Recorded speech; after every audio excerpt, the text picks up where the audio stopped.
So this video is going to be about the coronavirus in China and how it's affected my life and Chinese people's lives. Actually today I was supposed to go to Wuhan. I'm in Shanghai right now and we cancelled the trip because basically we were going to go there for Chinese New Year, but we just didn't think that it would be a good idea to go now.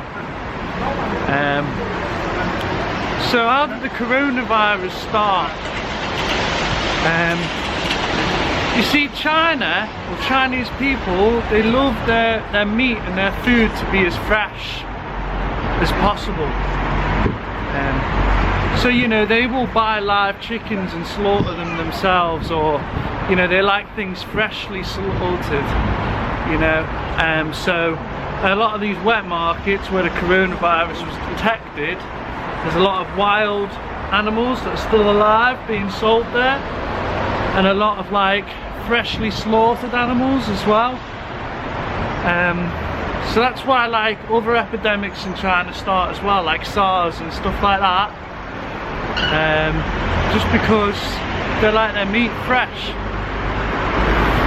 I think that the Chinese authorities are doing a good job of keeping it under control, because they've announced today that people in Wuhan are not allowed to leave the city, and they've stopped public transport going in and out, which is a good thing, because I suppose it meant that even if we did go to Wuhan, we wouldn't have been able to have gone anyway today. There is like a sense of paranoia in the air in China at the minute. You can't buy masks, which is why I'm not wearing one. I'd like to wear one, but I can't. You know, and people are a little bit scared of going outside or worrying. There's a lot of news floating about at the minute, and it's difficult to tell which is true and which is fake. You know, and obviously we've had to extend our trip in Shanghai, but it's not making it a super enjoyable trip, because, you know, you always like a little bit concerned about being in public spaces and stuff like that. I mean, to be fair, I think there's only been one case of this coronavirus in Shanghai at the minute. I think there's now 30 in Guangdong, where I live. So it is going up, but the truth is that no one really knows what it is yet.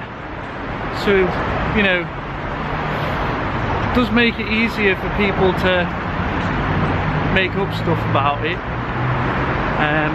But the good news is that I think China is doing a really good job of keeping it under control. One thing that I do think is gonna happen though is it's gonna get worse, because obviously it's Chinese New Year, and you know, people describe Chinese New Year as the biggest annual migration in human history.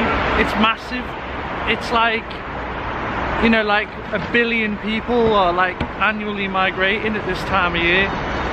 Well, I don't know the exact figures, but it's a lot of people. And as well, you know, they like to eat wild animals for Chinese New Year.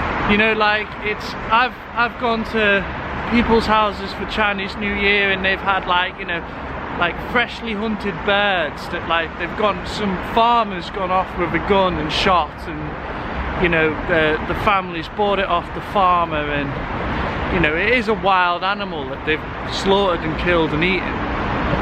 And you know, this is something that they do regularly eat in China for New Year.